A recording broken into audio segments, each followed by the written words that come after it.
Yoma Daf Samach Gimel, how's everybody doing? Today's email comes from Adam Lobato from London. I have to write to give a karsa toiv to you, as you're the reason I just came back from a wonderful meetup with some of the MDY London Chevra, united through the Daf, and the host that were visiting, MDY celebrity Dr. Avi Factor.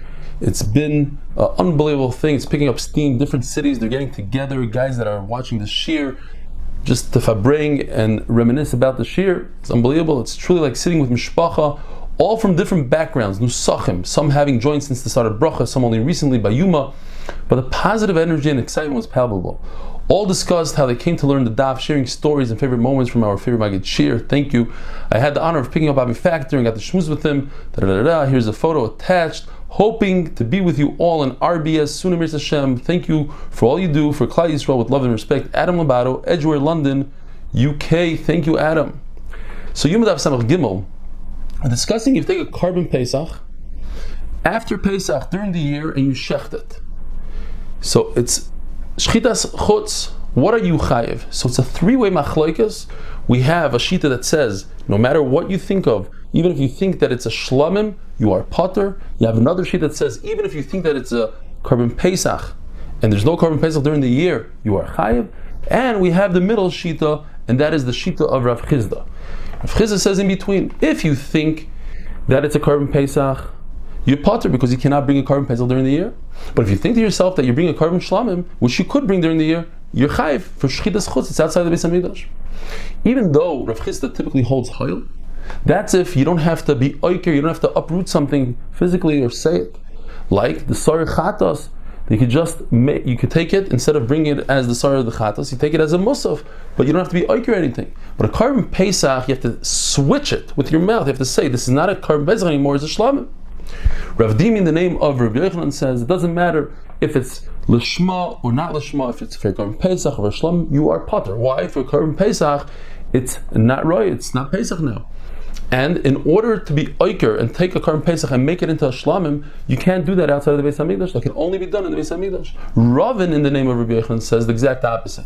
It doesn't matter if you make it a carbon Pesach, even if you make it a carbon Pesach. It doesn't matter if you make it a shlamim. You are chayav for shchitas chutz. Why? Because it's roi. Since you can be makar of it inside as a Pesach, all the rest of the year, if you have in mind it's a shlamim, it automatically flips from a carbon Pesach to a shlamim without uprooting it. A carbon that's mechusar zman, meaning it's less than 8 days old, or the person is mechusar zman, meaning he's not tar yet, and he takes a carbon chatas less than 8 days old, or he himself is not right, or a asham outside of the Beis Hamikdash, you're potter for shchutei chutz. It's not right. But if you do an oil or a shlamim, you are chayev. Rav Chilkiah Bar Tuvi says, if he says specifically on a carbon asham that it should be an oila, flip it.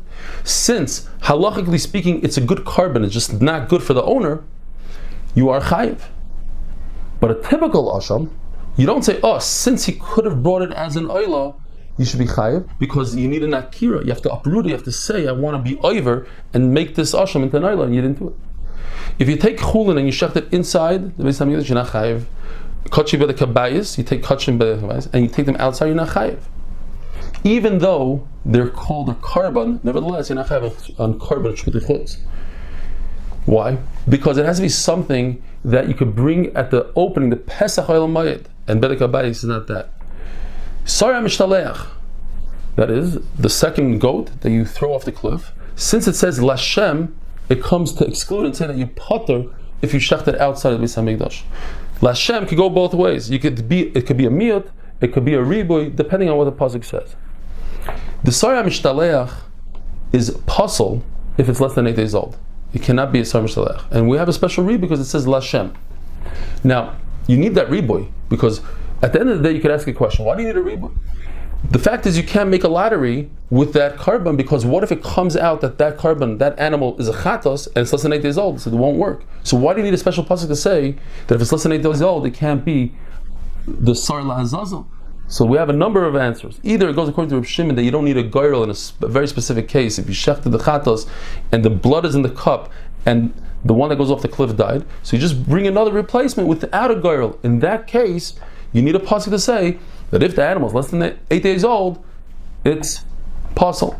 Or, what if the goat becomes a balmum and you mechalel it on another animal, for that you don't need a girl. And finally, could be we need a pasuk for a very interesting case. If the mechusar zman, for instance, you take right after the girl, you shecht its mother, and the Torah says you can't shecht a mother and its child in the same day. So if you take that, if the second one is the Sarah Mishnaleach, and you shechted the mother because you had a chayla, you had somebody that was sick and needed on Yom Kippur food, the halacha is that you cannot shecht, you cannot use the child for the Sarah Mishnaleach, because this halacha that you can't shecht a mother and its child and her child applies also to when you throw it off the cliff, because throwing off the cliff is considered a shechita. Have a wonderful day.